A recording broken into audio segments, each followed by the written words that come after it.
If you're between 60 and 80 years old, pause everything and hear this, because what I'm about to tell you might just change the way you live your remaining years. Not in a small, vague, motivational way, but in a deeply personal, practical way. I'm not here to sell you some dreamy promise or quote poetry that fades away after the video ends. I'm here as someone who's walked through hospital corridors, seen people in their last hours, seen their regrets, their peace, their silence, and heard what they wish they'd done differently.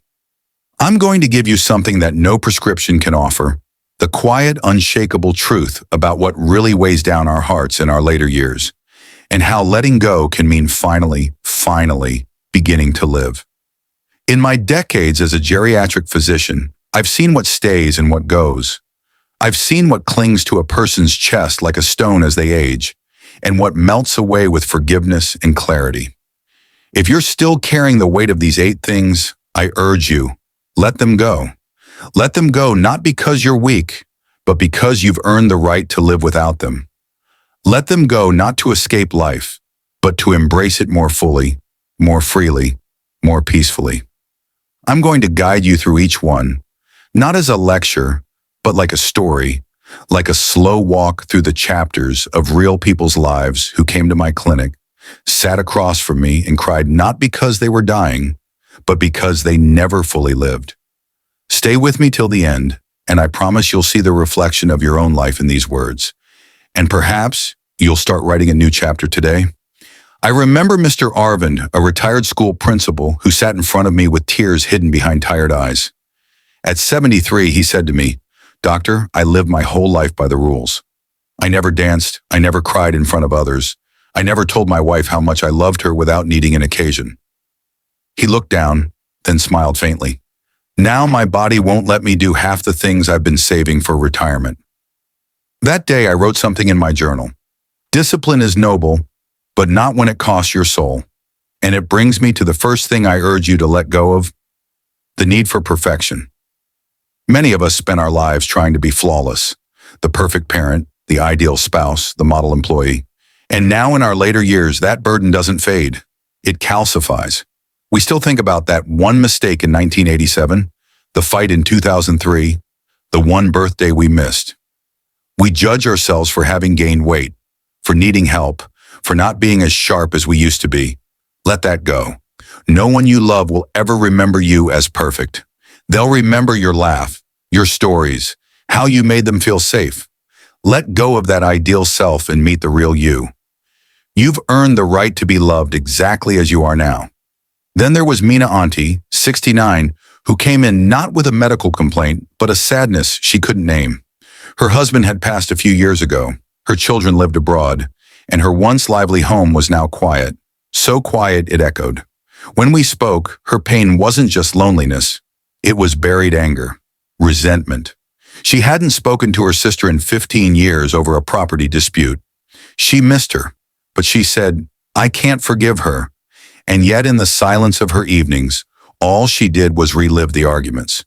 What she needed to let go of was worn old grudges. We think holding on to them gives us power. In truth, it gives us ulcers, sleepless nights, and bitterness that poisons new joy. That day I asked her to write a letter, not to send, just to write. She sobbed halfway through and then said, "I never realized how much I still love her." Weeks later they spoke. She smiled when she told me, "We talked about mangoes, not money." It felt good. Forgiveness doesn't mean forgetting. It means choosing yourself over your anger. You must also let go of the fear of being a burden. This one is so common, I see it almost daily. An 80-year-old man refusing to use a walker because, as he said, "I don't want to be a problem." A 75-year-old woman who wouldn't tell her children about her pain because they're busy with their own lives. But what I've learned is this: the people who love you don't think of you as a burden. They think of you as a gift. They feel honored to care for you. And when you deny them that, you deny them the chance to express love in action. Needing help doesn't make you less. It makes you human. Let it go. Accept the hand offered to you, not out of pity, but out of love. I'll never forget the gentle soul named Dinesh Uncle, who came to me with joint pain, but ended up talking about memories. He had a smile that could light a room, but his stories were always from a time decades ago. I asked him why he never spoke about recent things, and he said, "I don't want to talk about now. It reminds me of what I've lost." He needed to let go of Jerwan, living in the past.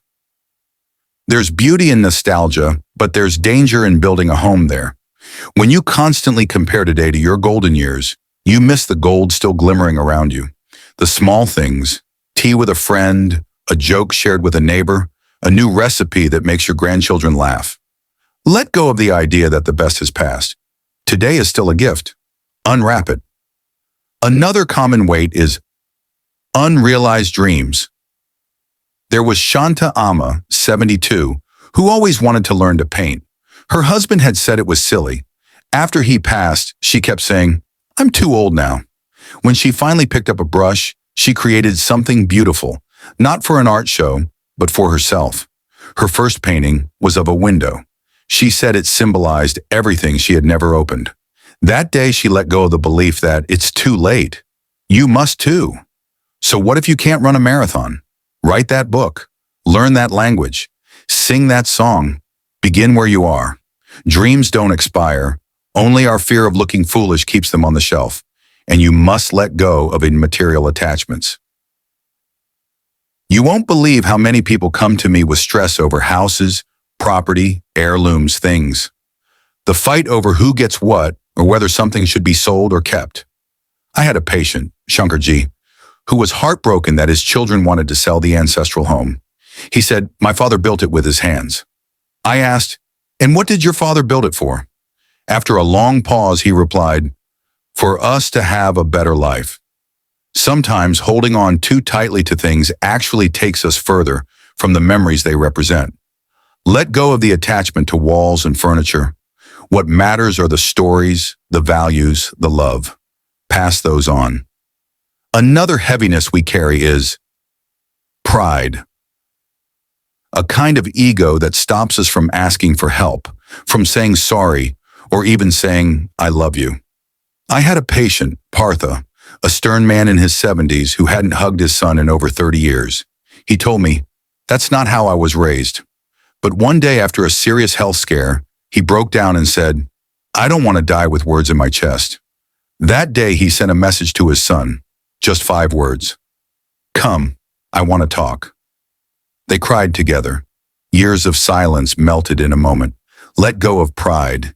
It builds walls around your heart.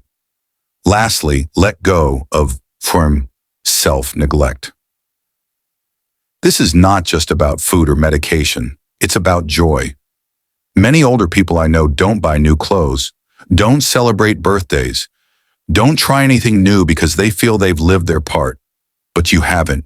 You're still here. Your heartbeat is still writing its song. Get the massage, wear the bright sari, take that silly selfie with your grandson. Don't apologize for existing, celebrate yourself. You've walked through fire and storms to be here. That deserves celebration. So now as we reach the end of this journey, I want to tell you something simple but powerful. Your life is not over. It's just entering a quieter chapter. One where you get to choose what you carry and what you leave behind. Let go of these weights. Let go of who you were supposed to be. And welcome who you are now. With tenderness, with grace, with open arms. Sit with yourself in the evening sun and say, "I am enough." Because you are. And in this chapter, may you live not just longer, but deeper, softer, and freer than ever before.